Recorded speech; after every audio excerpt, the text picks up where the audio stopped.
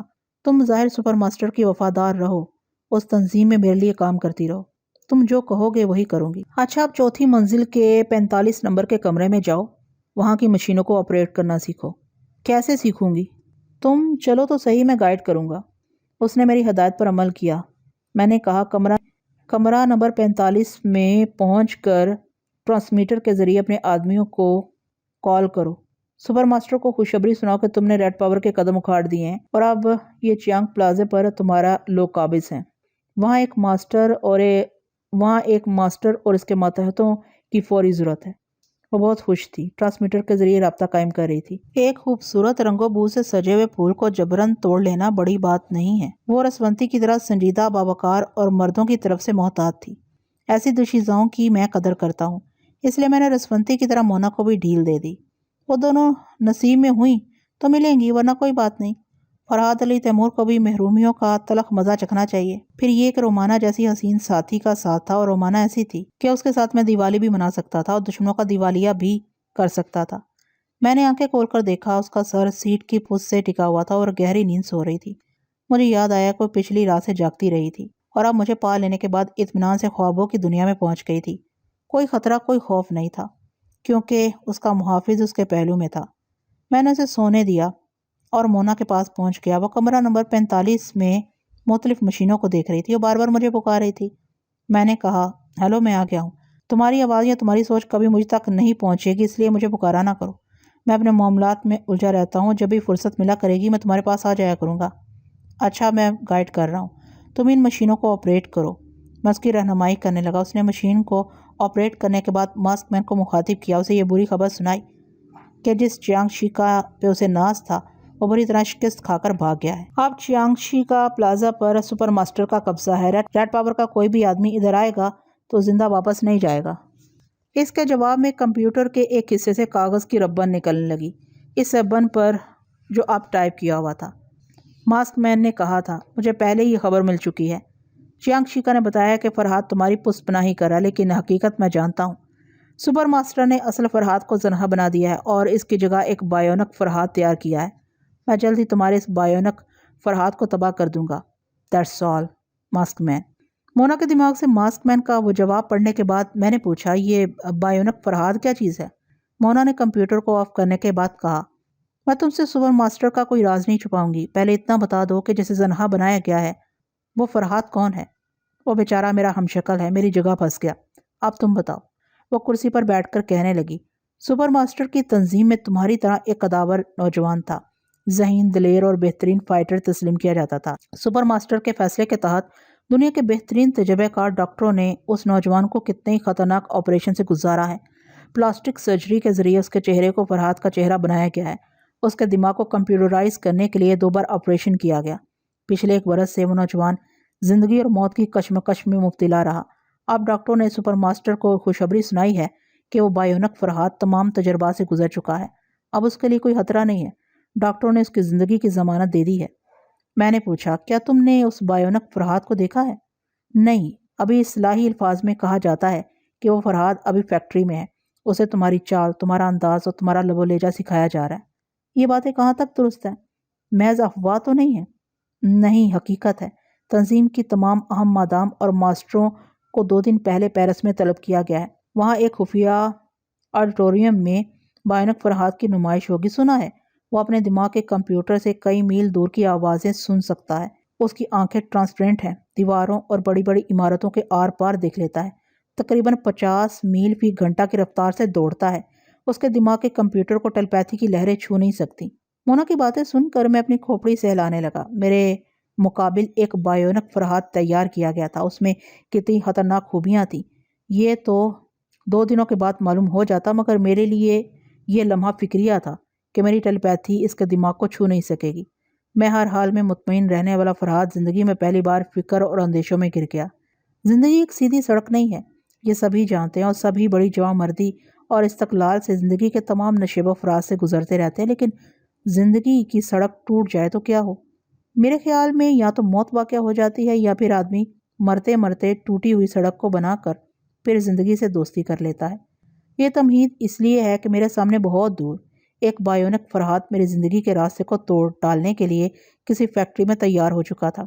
میری زندگی میں ایسے موڑ بھی آئے جب دشمنوں نے مجھے توڑ ڈالنے کی انتہائی کوششیں کر ڈالیں۔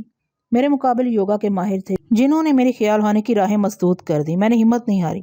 ایک بار رسونتی میرے لیے بہت بڑا خطرہ بن کر آئی۔ اگر میں ذرا بھی حوصلہ ہار جاتا تو وہ جڑی بوٹیوں کے ذریعے میرے دماغ کو کند کر کے مجھے اپنا غلام بنا لیتی، لیکن وہ جو میری بدترین دشمن تھی اب وہ بہترین دوست بنی ہوئی تھی اور میرے تعاون کی محتاج تھی۔ بہرحال میں راہ حیات کے ہر نشیب و فراز سے گزر گیا، مگر اب بائیونک فرحات ایک ایسا چیلنج بن گیا تھا جس سے نبٹنے کی فی الحال کوئی صورت نظر نہیں آ رہی تھی۔ میں بہت دیر تک گمسم بیٹھا رہا۔ ہیلی کاپٹر کوالالمپور کی طرف پرواز کرتا جا رہا تھا۔ تھکی ہاری رومانہ میرے پہلو میں گہری نیند سو رہی تھی۔ اچانک مجھے احساس ہوا کہ میں اپنی فطرت کے خلاف فکر و پریشانی میں مبتلا ہو گیا ہوں۔ 2 دن بعد جب بائیونک فرحات کی اسٹڈی کا موقع ملے گا تو میں ان معلومات کے مطابق اپنے بچاؤ کی تدبیر کروں گا۔ میں نے مونا کے دماغ پر دستک دی۔ وہ چونک کر بولی، او فرحات، میں سمجھی تم جا چکے ہو۔ ہاں، میں اپنی سوچ میں گم ہو گیا تھا۔ تم نے بائیونک فرحات کا ذکر کر کے مجھے ایک بہت بڑے خطرے سے آگاہ کیا ہے۔ وہ بائیونک فرحات تمہارے لیے بہت بڑی مصیبت بن جائے گا۔ بتاؤ میں تمہارے لیے کیا کروں؟ تم مجھ سے اسی طرح دوستی نبھا سکتی ہو کہ میرے لیے معلومات کا ذریعہ بنی رہو۔ یہ بتاؤ، یہ 2 دن بعد بائیونک فرحات کی جو نمائش ہونے والی ہے، کیا تمہیں اس نمائش میں مدعو کیا گیا ہے؟ ہاں، میں بھی پیرس جاؤں گی۔ پھر ٹھیک ہے، میں تمہارے دماغ کی آنکھوں سے اس فرحات کو دیکھوں گا۔ ہو، میں تو بھول ہی گئی تھی کہ تم چپ چاپ میرے دماغ میں بیٹھ کر اس بائیونک فرحات کی تمام خصوصیات کو دیکھ سکتے ہو۔ ہاں، صرف دیکھ سکتا ہوں، لیکن اس کے خلاف کچھ کر سکوں گا یا نہیں یہ فیصلہ تو تقدیر ہی کرے گی۔ بہرحال تم مشینوں کے پاس جاؤ۔ ماسک مین سے رابطہ قائم کرنے والے کمپیوٹر کو تم نے سمجھ لیا ہے، اب دوسری مشینوں کو سمجھ لو۔ ان مشینوں کے ساتھ اس عمارت کا پورا نقشہ موجود ہے۔ نقشے کے ساتھ عمارت کی ہر منزل کے ہر کمرے اور راہداری کے نمبردار سوئچ لگے ہوئے ہیں۔ پہلے تم مشین کو آن کرو۔ وہ میری ہدایت پر عمل کرنے لگی، پھر ایک ایک سوئچ کو باری باری آن کر کے اسکرین پر مختلف کمروں کے اندرونی مناظر دیکھتی رہی۔ اس کے بعد میں نے اسے بتایا کہ ہر کمرے کی چھت پر جو پنکھے لگے ہوئے ہیں ان کے ذریعے کس طرح مختلف کمروں کے خفیہ خانے کھولے جا سکتے ہیں۔ میں بڑی دیر تک اس کی رہنمائی کرتا رہا، پھر اسے رخصت ہو گیا کیونکہ واندے اطلاع دے رہا تھا کہ ہم کوالالمپور کے قریب پہنچ گئے ہیں۔ واندے آگے بیٹھا پائلٹ کے فرائض انجام دے رہا تھا۔ میں اور رومانہ پچھلی سیٹ پر تھے۔ وہ سو رہی تھی۔ سویا سویا سا کھویا کھویا سا حسن بڑا ہی جاذب نظر تھا، یعنی نظروں کو اپنے مغرور حسن میں جذب کر لیتا تھا۔ اسے بیدار کرنے کے لیے اس کے خوابزدہ چہرے پر جھک گیا۔ سنا ہے کہ مور کے خوش رنگ اور ملائم پروں سے حسین شہزادیوں کے چہروں کو سہلا کر نیند سے جگایا جاتا تھا۔ میں اپنی گرم سانسوں کی انگلیوں سے اس کے مکھڑے کو گدگدانے لگا۔ آئے دن خطرات سے کھیلنے والی حسینہ کچی نیند سونے کی عادی تھی، اس لیے ہڑبڑا کر اٹھ گئی۔ خطرہ نہیں تھا، میں تھا میں، اس لیے وہ ہڑبڑانے کی بجائے تھم گئی، میرے ہونٹوں کے سائے سائے جم گئی۔ ہیلی کاپٹر کے پنکھے کان پھاڑ ڈالنے والی آوازوں سے چیخ رہے تھے، لیکن ان سے زیادہ دل کی دھڑکنیں شور مچا رہی تھی۔ میں نے لب ہائے ہندا کی گلابیوں کو نچوڑتے ہوئے کہا۔ وہ سن نہ سکی۔ جواب میں کچھ کہا بھی ہو تو سانسوں کی تکرار میں صرف ہائے سنائی دی۔ آخر میں نے سوچ کے ذریعے کہا، میری جان، ہیلی کاپٹر اب لینڈ کرنے والا ہے۔ پیار کی اس قسط کو اسی جذباتی موڑ پر چھوڑ دو کہ اسی منزل پر پہنچ کر اگلی قسط شروع کی جائے گی۔ وہ مسکرا رہی تھی مگر آنکھیں شرمائی شرمائی سی تھی۔ ہماری منزل کہاں ہے، ہم کہاں پہنچنے والے ہیں، اس کی ہمیں فکر نہیں تھی۔ بھٹکتے رہنا ہماری عادت بن گئی تھی۔ ہماری خوشیاں، ہمارا سکون و اطمینان اسی میں تھا کہ ہمیں ایک دوسرے کا پیار مل رہا تھا۔ ایسے وقت ساری دنیا کی دعوتیں ہماری نظروں میں ہیچ تھیں۔ واندے اطلاع دے چکا تھا کہ ہم کسی انجانی منزل پر پہنچ رہے ہیں، اس لیے اب محبتوں کو بھول کر عداوتوں کو یاد کرنا پڑا۔ وہاں میرا ایک ہی دشمن تھا، چیانگ شی کا۔ جو چیانگ پلازا سے بری طرح ذلیل ہو کر گیا تھا۔ شکست کھانے والے دشمن خاموش نہیں بیٹھتے، فاتح کے خلاف کچھ کر نہ سکیں تب بھی منصوبے بناتے ہیں، دماغ کے وسیع میدان میں خیالی گھوڑے دوڑاتے رہتے ہیں۔ چیانگ شی کا اپنی کسی رہائش گاہ میں پہنچ گیا تھا اور ایک آرام دہ بستر پر لیٹا ہوا تھا۔ ایک تگڑا سا نوجوان اس کے سرانے کھڑا ہوا اس کے سر کی مالش کر رہا تھا۔ میں نے جو اسے ذہنی جھٹکے پہنچائے تھے ان کے باعث اب تک اس کا سر بری طرح دکھ رہا تھا۔ چمپی کے دوران وہ میری مرضی کے مطابق سوچنے لگا۔ میں بہت محتاط ہو کر چیانگ پلازا کی چھت پر پہنچا تھا۔ اپنے چہرے کو نقاب میں چھپا کر گونگا بن گیا تھا تاکہ کوئی نہ مجھے دیکھ سکے، نہ میری آواز سن سکے۔ آخر میں اتنا محتاط کیوں رہتا ہوں؟ میں نے اس کی سوچ میں یہ سوال کیا تو وہ بے اختیار جواباً سوچنے لگا۔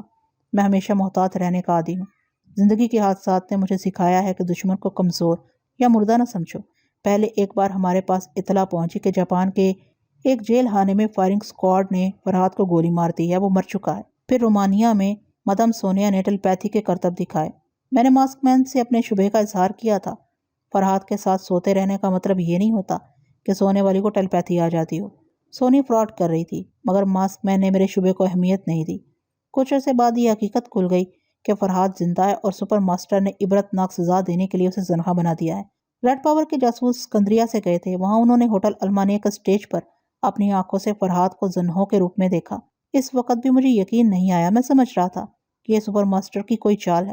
اسی دن ایک فرانسیسی جاسوس نے اطلاع دی کہ اس نے ماسٹروں کی تنظیم کے خفیہ اڈے سے فرحات کو نکلتے دیکھا ہے۔ وہ دنیا کے بہت ہی نامور اور تجربہ کار ڈاکٹروں کے ساتھ ایک کار میں بیٹھ کر جا رہا تھا۔ ہمارے جاسوس نے ان کا تعاقب کیا، اپنے ساتھیوں کو اطلاع دی کہ فلاں نمبر کی کار کو نظر میں رکھیں۔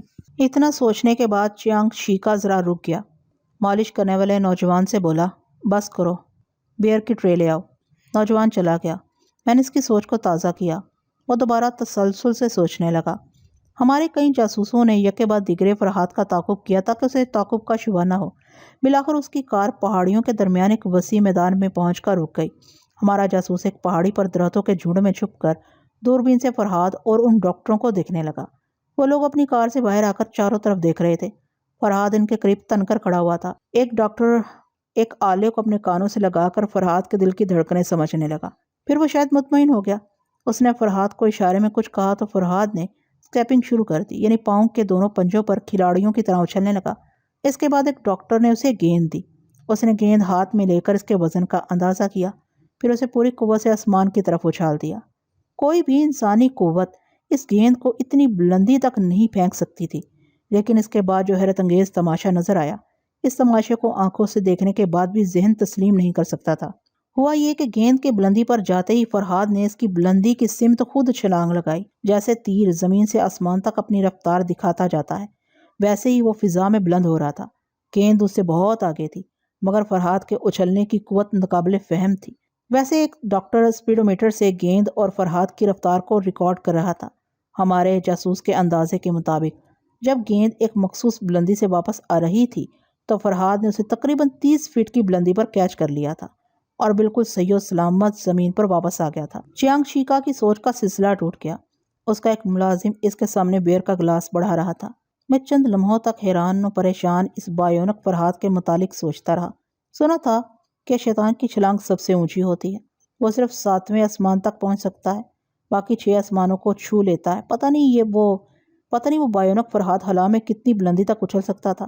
ریڈ پاور کے جاسوس نے 30 فٹ کی بلندی کا محض اندازہ کیا تھا۔ اس کا مطلب یہ تھا کہ اونچی سے اونچی عمارت کی چھتوں تک بآسانی پہنچ سکتا تھا۔ چیانگ شیکا پھر ایک بار میری مرضی کے مطابق سوچنے لگا۔ مائی گاڈ، میرا ذہن تسلیم نہیں کرتا کہ کوئی انسان واقعی ایسا سپرمین بن سکتا ہے۔ بہرحال ہمارے جاسوس نے یہ نظارہ دیکھتے ہی اپنے ساتھی کو دوربین دی، پھر جیب سے ٹرانسمیٹر نکال کر پیرس کے باس سے رابطہ قائم کرنے لگا۔ رابطہ قائم ہوتے ہی اس نے بتایا کہ فرحات کی صلاحیتیں ناقابل فہم ہیں۔ اس کے ریکارڈ میں جن صلاحیتوں کا ذکر نہیں ہے وہ ان صلاحیتوں کا مظاہرہ کر رہا ہے۔ اسی وقت دوربین سے دیکھنے والے ساتھی نے کہا، وہ دیکھو، فرحات ہماری سمت ایسے دیکھ رہا ہے جیسے ہمیں ٹریس آؤٹ کر رہا ہو، وہ کان لگا کر کچھ سن رہا ہے۔ وہ دونوں ادھر دیکھنے لگے۔ ان کے اور فرحات کے درمیان تقریباً 1 میل کا فاصلہ تھا، اور اب فرحات ان کی جانب اتنی تیزی سے دوڑتا ہوا آ رہا تھا جیسے بندوق کی گولی آتی ہے۔ وہ دونوں بوکھلا کر بھاگنے لگے، کسی طرح گرتے پڑتے اپنی کار تک پہنچے۔ فرحات کی تیز رفتاری کا یہ عالم تھا، جب ان دونوں نے کار میں بیٹھ کر اسے سٹارٹ کیا تو وہ ان سے آدھ فرلانگ کے فاصلے پر رہ گیا تھا۔ کار آگے بڑھی اور اس کی رفتار بھی بڑھتی چلی گئی۔ 50 میل فی گھنٹے کی رفتار کے بعد انہیں مطمئن ہو جانا چاہیے تھا، مگر ڈرائیو کرنے والا عقب نما آئینے میں دیکھ کر بوکھلا رہا تھا، ٹرانسمیٹر کے سامنے چیخ رہا تھا، باس یہ فرہاد بایونک بن گیا ہے، 50 میل فی گھنٹہ کی رفتار سے دوڑا چلا آ رہا ہے، ماسک مین اسے زندہ حاصل کرنا چاہتا ہے مگر وہ ہماری موت بن کر چلا آ رہا ہے۔ باس نے ہدایت دی کہ کار کی رفتار بڑھا کر اسے نجات حاصل کرو مگر اس پر فائر نہ کرو۔ کار کی رفتار بڑھ گئی، 60 میل، 70 میل، پھر 90 میل فی گھنٹہ کی رفتار کے بعد بایونک فرہاد پیچھے رہ گیا اور ایک موڑ پر نظروں سے اوجھل ہو گیا۔ اس روز ہمارے دونوں جاسوس صحیح و سلامت واپس آ مگر وہ فرہاد کیا تھا؟ کیا واقعی بایونک تھا؟ اس کے بعد ہمارے ذہین جاسوسوں نے اس فرہاد کو بہترا تلاش کیا، لیکن سپر ماسٹر کے کسی خفیہ اڈے میں بھی اس کا سراغ نہ ملا۔ کیا سے کہ بایونک فرہاد کی رہائش کا بدل دی گئی ہے۔ چیانگ شیکا کے دماغ سے رابطہ ٹوٹ گیا کیونکہ ہیلی کاپٹر زمین پر آ کر ٹھہر گیا تھا۔ ہم کاکپٹ کو اٹھا کر باہر آ گئے۔ مونا نے مجھے بایونک فرہاد کے متعلق بتایا تھا کہ وہ میلوں دور کی آوازیں سن لیتا ہے اور اس کی آنکھیں ٹرانسپیرنٹ ہے، وہ دیوار کے آر پار بھی دیکھ سکتا ہے۔ چیانگ شیکا کی سوچ پڑھ کر یہ بات میری سمجھ میں آ گئی کہ جب ریڈ پاور کا جاسوس اپنے باس سے ٹرانسمیٹر پر گفتگو کر رہا تھا، اس وقت بایونک فرہاد نے اپنی حیرت انگیز قوت سماعت کے ذریعے 1 میل دور سے ٹرانسمیٹر کی گفتگو سن لی تھی۔ بہرحال اب موقع نہیں تھا کہ میں چیانگ شیکا سے رابطہ قائم کر سکتا کیونکہ وان دے نے ہیلی کاپٹر کے ذریعے ہمیں کسی اجنبی جگہ پہنچا دیا تھا۔ رومانا نے یہی سوال دہرایا، ہم کہاں ہیں؟ میں نے کہا، ہم وہاں ہیں جہاں کی خبر ہمیں نہیں معلوم۔ اس نے وان دے سے پوچھا، یہ کون سی جگہ ہے؟ ہم کوالالمپور سے 5 میل کے فاصلے پر ہیں، یہ پہاڑی علاقہ ہے، آپ آگے بڑھیں گی تو شہر نظر آ جائے گا۔ ہم اس کے ساتھ آگے بڑھنے لگے۔ رومانا نے اپنے بیگ کو شانے سے لٹکاتے ہوئے مجھ سے پوچھا، مجھے چیانگ پلازا کے بارے میں بتاؤ۔ بتاؤں گا، مجھے چیانگ شیکا سے کچھ اور معلومات حاصل کرنا ہے، تم تھوڑی دیر خاموش رہو، پھر میں تم سے باتیں کروں گا۔ وہ چپ رہی۔ میں چیانگ شیکا کے پاس پہنچ گیا۔ وہ اپنی شکست کو وقتی طور پر بھولنے اور تھکن اتارنے کے لیے بیر سے شغل کر رہا تھا، مگر انسان کی دلچسپی جس چیز میں ہوتی ہے وہ اسے نہیں بھولتا۔ بیر کے ہلکے ہلکے سے سرور میں اسے مادام زہریلی مونا یاد آ رہی تھی۔ وہ اتنی حسین اور پرشباب تھی کہ چیانگ شیکا چشم تصور میں اسے دیکھ رہا تھا، اپنی سوچ کی انگلیوں سے اس کے شباب کے ایک ایک حصے کا آپریشن کر رہا تھا اور جھنجھلا بھی رہا تھا کہ زندگی میں پہلی بار ایک حسین دوشیزہ اس کی مٹھی سے گیلے صابن کی طرح پھسل گئی تھی۔ میں نے اس کی سوچ میں کہا، وہ سالی بچ نہیں سکتی تھی، یہ سب کچھ فرہاد کی بدماشی سے ہوا۔ وہ دانت پیس کر سوچنے لگا، میں اس بدماش کے ٹکڑے ٹکڑے کر دوں گا۔ میں نے کہا، مگر مجھے اس بات کی تصدیق پہلے کر لینا چاہیے کہ اس بدماش کی اصلیت کیا ہے؟ وہ سچ مچ فرہاد تھا یا بایونک فرہاد یہاں پہنچ گیا ہے؟ وہ سوچنے لگا، وہ اصلی فرہاد تھا۔ بایونک فرہاد ہوتا تو سامنے آ کر مقابلہ کرتا، مگر وہ کہیں بیٹھا خیال ہانی کے ذریعے میرے دماغ کی چولیں ہلا رہا تھا۔ وہ یقیناً ٹیلیپیتھی جاننے والا فرہاد تھا۔ اس نے بیر کے گلاس کو منہ سے لگا لیا۔ میں نے کہا، مگر نہیں، مجھے ہر پہلو کا اچھی طرح جائزہ لینا چاہیے۔ فرہاد اور سپر ماسٹر ایک دوسرے کے جانی دشمن ہیں۔ فرہاد کبھی اس تنظیم کی کسی مادام کی مدد نہیں کرے گا، جبکہ اس نے زہریلی کی مدد کی اور اس طرح چیانگ پلازا کو سپر ماسٹر کا ایک اہم اڈا بنا دیا۔ وہ سنجیدگی سے سوچنے لگا۔ میں نے کہا، میں نے کوالالمپور سے ماسٹروں کی تنظیم کو اکھاڑ پھینکا تھا۔ اس کا انتقام لینے کے لیے زہریلی جیسی کمزور عورت تنہا یہاں نہیں آ سکتی تھی۔ یقیناً بایونک فرہاد اس کی پشت پر ہے۔ وہ قائل ہو کر سوچنے لگا۔ میں یہ اہم نکتہ بھول گیا تھا کہ فرہاد مادام زہریلی کو کچل سکتا ہے، مگر اسے چیانگ پلازا کی مالکہ بنا کر یہاں سپر ماسٹر کے قدم نہیں جما سکتا۔ دوسرا اہم نکتہ یہ ہے کہ یہاں زہریلی جیسی کمزور عورت کے پیچھے کوئی بہت بڑی طاقت بھیجی گئی ہے، اور اب سپر ماسٹر کی سب سے بڑی طاقت فی الحال بایونک فرہاد ہے۔ مگر وہ ٹیلیپیتھی کے متعلق سوچنے لگا، جس کے باعث اس کی کھوپڑی گھوم کر رہ گئی تھی۔ میں نے کہا، بایونک فرہاد میں کوئی ایسی ذہنی صلاحیت پیدا کی گئی ہے جس کے ذریعے دوسروں کے دماغوں کو متاثر کر سکتا ہے۔ ہمارے جاسوسوں نے اسے صرف بلندی پر اچھلتے اور 40-50 میل فی گھنٹہ کی رفتار سے دوڑتے دیکھا ہے۔ یہ تو رفتہ رفتہ معلوم ہوگا کہ اس میں اور کتنی حیرت انگیز خوبیاں ہیں۔ کیا یہ حیرت انگیز عمل نہیں تھا کہ وہ ٹیلیپیتھی جاننے والے فرہاد کی طرح میرے دماغ سے کھیلتا رہا؟ وہ اپنی کھوپڑی سے ہلاتے ہوئے سوچنے لگا، ہاں یہ تو ہے، مگر مجھ سے بڑی بھول ہوئی۔ میں نے ماسک مین کے پاس رپورٹ بھیج دی ہے کہ ٹیلیپیتھی جاننے والا اصلی فرہاد ملائے میں موجود ہے، اور وہ مادام زہریلی کی حمایت میں ہمارا دشمن بنا ہوا ہے۔ چیانگ شیکا کی یہ سوچ پڑھ کر مجھے غصہ آیا۔ میں اتنی دیر سے اسی کوشش میں تھا کہ ملایا میں میری موجودگی ایک راز بنی رہے، لیکن گڑبڑ ہو چکی تھی۔ اب یہ اطمینان سے ہی سوچا جا سکتا تھا کہ میں آئندہ خود کو دشمنوں سے کیسے چھپا سکتا ہوں۔ اس وقت چیانگ شیکا گلاس کو منہ سے لگائے بیئر کا گھونٹ لے رہا تھا۔ میں نے اس کی سوچ میں اوپر کی طرف سانس کو کھینچا، اس کے ساتھ ہی اسے زور کا ٹھسکا لگا۔ بیئر دماغ تک پہنچ کر ناک کے راستے نکلنے لگی۔ وہ مسلسل کھانس رہا تھا اور اپنے سر کو دونوں ہاتھوں سے تھام کر آگے کی طرف جھکتا جا رہا تھا۔ میں اس کی کھوپڑی سے باہر آ گیا۔ اندھیری رات ہمارے ساتھ چل رہی تھی۔ وان دے آگے آگے ٹارچ کی روشنی سے راستہ دکھاتا چل رہا تھا۔ کافی فاصلہ طے کرنے کے بعد ہم ایسی جگہ پہنچ گئے جہاں سے میلوں دور کوالالمپور کا روشن شہر جگنوں کی طرح جگمگاتا نظر آ رہا تھا۔ اس وقت اس شہر تک پہنچنے کا کوئی راستہ ہماری سمجھ میں نہیں آیا، کیونکہ جس بلندی پر ہم کھڑے ہوئے تھے اس کے آگے وسیع و عریض پستی تھی، ایسی پستی کہ ٹارچ کی روشنی اس کی گہرائی تک نہیں پہنچ سکتی تھی۔ وان نے کہا، یہ گہرائی کئی میل دور تک ہے لیکن چوڑائی صرف 1.5 میل ہے۔ تم تو صرف 1.5 میل ایسے کہہ رہے ہو جیسے 1.5 قدم ہو اور ہم چھلانگ لگا کر دوسری پہاڑی پر پہنچ جائیں گے۔ نہیں جناب، اب ہم بائیں طرف چلیں گے۔ یہاں سے 3 فرلانگ کے فاصلے پر ایک پیک ٹرام کا اسٹیشن ہے۔ تب ہماری سمجھ میں آ گیا کہ ہم کوالالمپور کیسے پہنچیں گے۔ میں ہانگ کانگ میں بھی ایسی پیک ٹرام دیکھ چکا تھا۔ یہاں سے 3 فرلانگ کے فاصلے پر ایک پیک ٹرام کا اسٹیشن ہے۔ تب ہماری سمجھ میں آ گیا کہ ہم کوالالمپور کیسے پہنچیں گے۔ میں ہانگ کانگ میں بھی ایسی پیک ٹرام دیکھ چکا تھا جو ایک پہاڑی سے دوسری پہاڑی تک پہنچاتی ہے۔ ہم بائیں طرف گھوم کر جانے لگے۔ وانتے نے دور تک ٹارچ کی روشنی پھینکتے ہوئے کہا، یہ ایک پرفضا تفریحی مقام ہے۔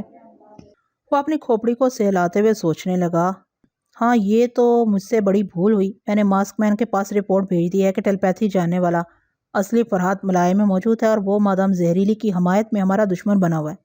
چیانگ شیکا کی یہ سوچ پڑھ کر مجھے غصہ آیا۔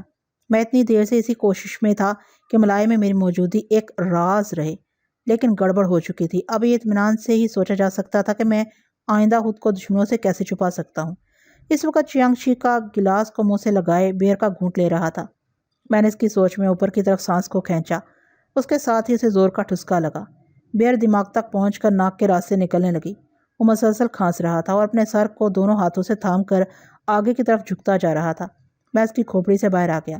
اندھیری رات ہمارے ساتھ چل رہی تھی اور وان دے آگے آگے ٹارچ کی روشنی سے راستہ دکھاتا چل رہا تھا۔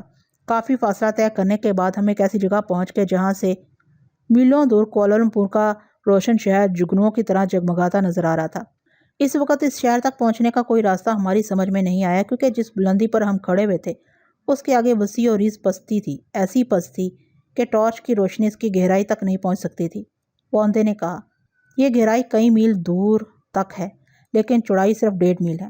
تم تو صرف 1.5 میل ایسے کہہ رہے ہو جیسے 1.5 قدم ہو اور ہم چھلانگ لگا کر دوسری پہاڑی پر پہنچ جائیں گے۔ نہیں جناب، اب ہم بائیں طرف چلیں گے۔ یہاں سے 3 فرلانگ کے فاصلے پر ایک پیک ٹرام کا اسٹیشن ہے۔ تب ہماری سمجھ میں آ گیا ہم کوالالمپور کیسے پہنچیں گے۔ میں ہانگ کانگ میں ایسی پیک ٹرام دیکھ چکا تھا جو ایک پہاڑی سے دوسری پہاڑی کی طرف پہنچاتی ہے۔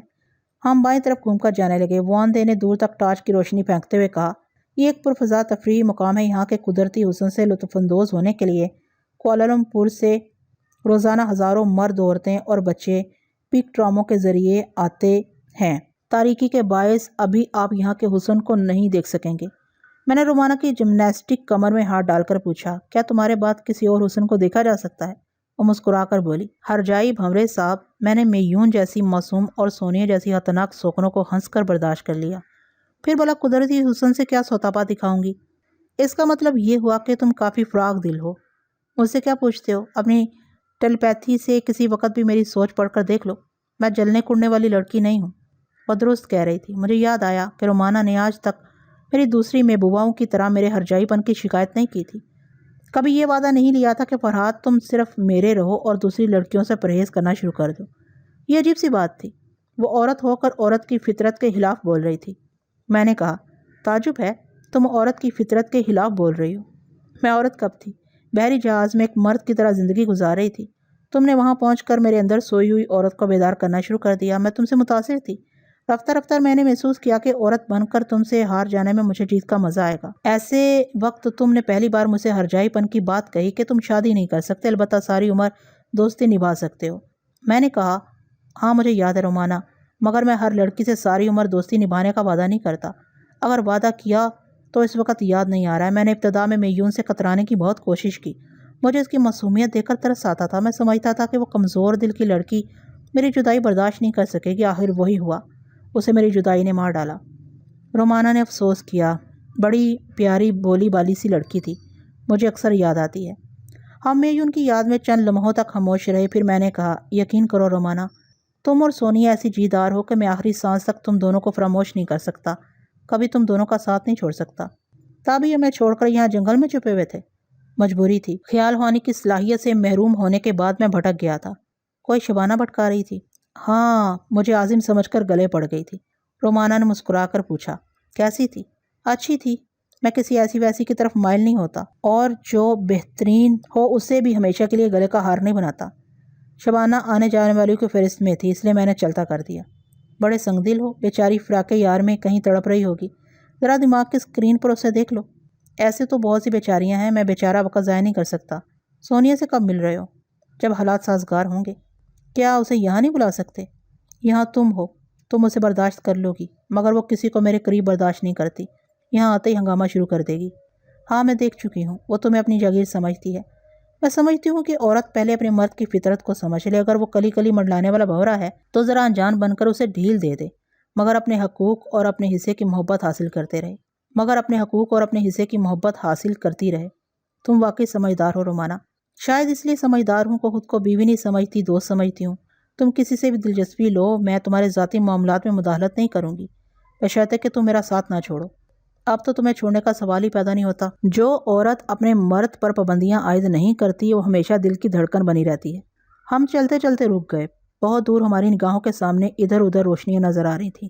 واندے نے کہا، ہم پیک ٹرام کے اسٹیشن کے قریب پہنچ رہے ہیں، لیکن یہ ٹرام دن کے 8 بجے سے رات کے 8 بجے تک چلتی ہیں۔ ہمیں صبح 8 بجے تک کہیں وقت گزارنا ہوگا۔ رومانا نے پوچھا، یہاں ہوٹل وغیرہ ہوں گے؟ ہاں، کئی جدید طرز کے مہنگے ہوٹل ہیں، لیکن ہر جگہ ہم سے پوچھا جائے گا کہ ہم رات کے 3 بجے کہاں سے آ رہے ہیں، جبکہ 8 بجے پیک ٹرام کی سروس ختم ہو جاتی ہے۔ رومانا نے مجھ سے پوچھا، کیا خیال ہے، ٹیلیپیتھی کام آئے گی؟ پتہ نہیں، اگر ہوٹلوں کے ملازمین اور پولیس افسران مقامی زبان بولیں گے تو مشکل ہو جائے گی۔ واندے نے کہا، یہاں غیر ملکی سرمایہ دار اور سیاح آتے ہیں، اس لیے یہاں کے مقامی باشندے انگریزی زبان بولنے کے عادی ہیں۔ آپ کا کام چل سکتا ہے، اگر 8 بجے تک اسی جگہ چپ چاپ وقت گزارنا چاہیں تو پھر ہم کوالالمپور سے آنے والے لوگوں میں شامل ہو جائیں گے، پھر ہم پر کوئی شبہ نہیں کرے گا۔ رومانا نے کہا، 8 بجنے میں ابھی 5 گھنٹے باقی ہیں، میں بہت تھک گئی ہوں۔ میں نے مسکرا کر اسے دیکھا، میں بھی کسی آرام دہ بیڈ پر اس کے ساتھ تھکن اتارنا چاہتا تھا۔ رات حاصل کرنے کے لیے پہلے کچھ تکلیف اٹھانی پڑتی ہے۔ میں نے کہا، ہاں میں بھی بہت تھک گیا ہوں، آگے بڑھتے ہیں، چلو جو ہوگا دیکھا جائے گا۔ ہم آگے بڑھ کے اب بہت سی عمارتوں کی کھڑکیاں اور اسٹریٹ الیکٹرک لیمپ نظر آ رہے تھے جو کہ روشن تھے، تاہم وہ آبادی ہم سے دور تھی۔ چلتے چلتے ایک بنگلہ نظر آیا۔ میں نے واندے سے کہا، بہتر ہے کہ اسی بنگلے کے مکینوں کے متعلق کسی طرح کی معلومات حاصل کی جائیں، یہاں ٹھکانہ مل جائے گا تو ہم پولیس والوں سے دور ہی رہیں گے۔ میں نے آگے بڑھتے ہوئے رومانا سے کہا، جانے من تم ہم سے آگے نکل جاؤ، اگر گیٹ پر دربان ہو تو اس سے پناہ مانگو، وہ جواباً کچھ کہے گا تو میں اس کی کھوپڑی میں پہنچ جاؤں گا، اور اگر کوئی نہ ہو تو بے دھڑک بنگلے کے دروازے پر پہنچ کر دستک دینا۔ رومانا نے کہا، جس بنگلے میں دربان یا چوکیدار نہیں ہوتے وہاں کتے ہوتے ہیں، اور کتے ٹیلیپیتھی جاننے والے فرہاد کی محبوبہ کا لحاظ نہیں کریں گے۔ واندے سے ریوالور اور سائلنسر لے لو۔ میری بات سن کر واندے نے ریوالور کے سامنے سائلنسر کو لگایا، پھر اسے رومانا کے حوالے کر دیا۔ وہ تیز قدموں سے چلتی ہوئی ہم سے آگے نکل گئی، میں پیچھے تھا، مگر اس کا دماغ بنا اس کے اندر موجود تھا۔ وہ 10 منٹ کے بعد بنگلے کے گیٹ پر پہنچ گئی۔ گیٹ پر کوئی چوکیدار نہیں تھا، لیکن وہاں ایک تختی لگی ہوئی تھی۔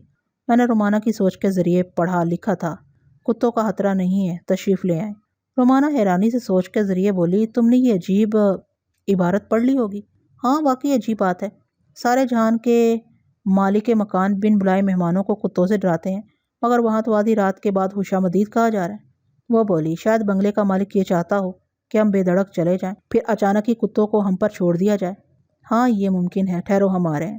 میں نے واندے کو بتایا کہ وہاں کس قسم کی عبارت لکھی ہوئی ہے۔ اس نے بھی یہی کہا، چوروں کو یا ہم جیسے بن بلائے مہمانوں کو للکارنے کا یہ خوبصورت انداز ہے۔ اس عبارت کو پڑھنے کے بعد خطرہ اور بڑھ جاتا ہے۔ ہم رومانا کے پاس پہنچ گئے۔ گیٹ کھلا ہوا تھا۔ پہلے میں جانا چاہتا تھا، مگر رومانا آگے نکل گئی۔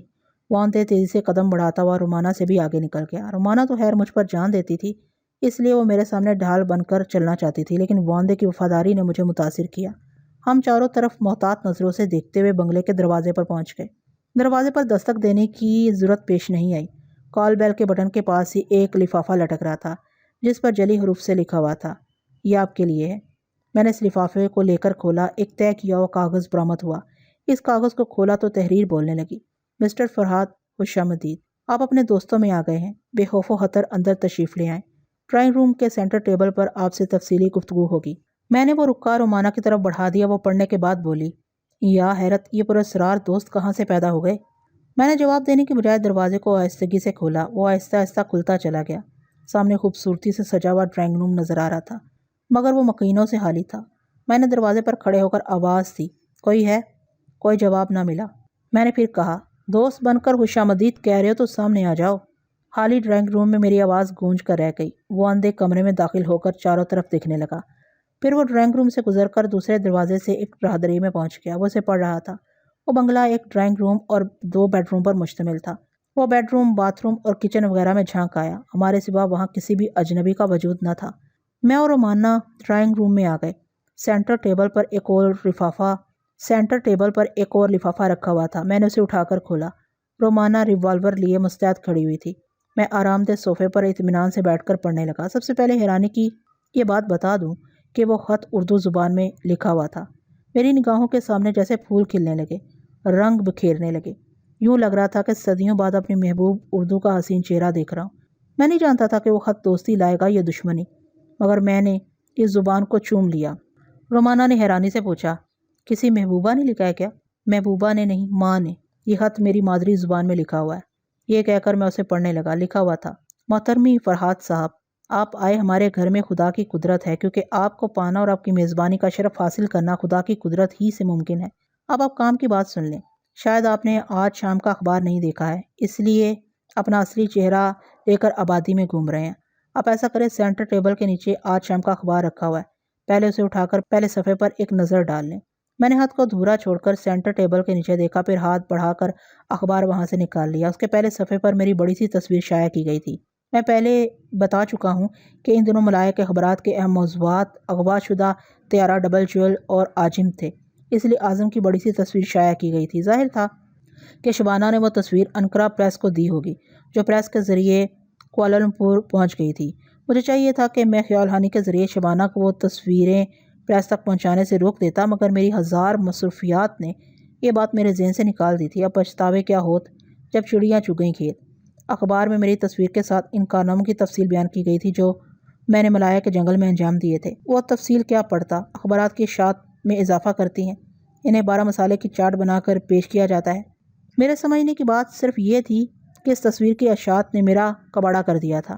عام لوگ تو اسے اعظم کی تصویر سمجھتے، لیکن ریڈ پاور اور ماسٹروں کی تنظیمیں اس تصویر کے پیچھے اصلی فرحات کو دیکھ لیتی، بلکہ اب تک سب ہی دیکھ اور سمجھ چکے ہوں گے۔ میں نے وہ اخبار رومانہ کی طرف بڑھا دیا، پھر اس خط کا سلسلہ جہاں سے ٹوٹا تھا وہاں سے پڑھنے لگا۔ میرے اجنبی میزبان نے لکھا تھا، جی ہاں فرحات صاحب، یہ آپ کی تصویر ہے، اسے سامنے رکھ کر سوچیں۔ سپر ماسٹر کو اب تک معلوم ہو چکا ہوگا کہ اس نے اعظم کو زنہا بنا دیا ہے۔ ماسک مین کو پتہ چل گیا ہوگا کہ چیانگ شیکا جیسے عیار، ضدی اور ناقابل شکست انسان کو آپ نے ہی چیانگ پلازا سے بھگا دیا ہے، اور مدام زہریلی کو اس عمارت کی مالکہ بنا کر ریڈ پاور کو لاکھوں ڈالر اور بے شمار انسانی جانوں کا نقصان پہنچایا ہے۔ کیا دونوں تنظیموں کے کتے آپ کو بھگوڑ ڈالنے کے لیے تلاش نہیں کر رہے ہوں گے؟ آپ کا آزادی سے گھومنا مناسب نہیں ہے، اس لیے میں نے آپ کی عارضی رہائش گاہ کا انتظام کر دیا ہے۔ یہاں کھانے پینے اور پہننے اوڑھنے کا تمام سامان موجود ہے۔ آپ شراب نہیں پیتے، آپ کے ساتھ ایک حسینہ موجود ہے، اس لیے میں نے دوسری کا انتظام نہیں کیا۔ جب بھی آپ چاہیں گے حسیناؤں کی قطاریں لگا دی جائیں گی۔ صبح ایک ملازم حاضر ہو جائے گا، بیچارہ گونگا اور بہرا ہے، وہ وہاں کی صفائی کرے گا۔ آپ کو مزید جن چیزوں کی ضرورت ہوگی اس ملازم کو ہم مہیا کر دیں گے۔ مختلف ماسک اور میک اپ کا سامان بھی بھیج دیا جائے گا۔ آپ جو بہرو بھریں گے اسی روپ میں آپ کی تصویریں لے کر آپ کے لیے انٹرنیشنل پاسپورٹ بنا دیا جائے گا۔ جب تک میں زندہ ہوں، ریڈ پاور کا ماسک مین اور ماسٹروں کا سپر ماسٹر آپ کی گرد کو بھی نہیں پہنچ سکیں گے۔ آپ بے فکر ہو کر اطمینان سے آرام کریں، میں اپنی 1000 آنکھوں سے آپ کا پہرا دے رہا ہوں، فقط آپ کا خیر خواہ۔ میں ہاتھ پڑھنے کے بعد صوفے کی پشت سے ٹیک لگا کر سوچنے لگا۔ عجیب الو کا پٹا ہے، جب خیر خواہ ہی ٹھہرا ہے تو پھر منہ کیوں چھپا رہا ہے؟ خوب مہربان تھا، اپنا نام تک نہ لکھا۔ میں نے واندے سے کہا، تم ایک بیڈ روم میں جا کر آرام کرو، صبح جس وقت چاہو اٹھ کر چلے جانا۔ میں چاہتا ہوں کہ تم پینانگ میں اپنے بیوی بچوں کے ساتھ ایک ہفتہ گزارو، اس کے بعد بہت محتاط ہو کر فوریسٹ آفیسر سے ملاقات کرنا، کوئی تمہارا تعاقب یا نگرانی نہ کر سکے۔ اچھی طرح اطمینان کر لینے کے بعد زمین دوز اڈے میں ٹرانسمیٹر کے ذریعے ٹائیگر سے رابطہ قائم کرنا۔ اب جاؤ۔ وہ چلا گیا۔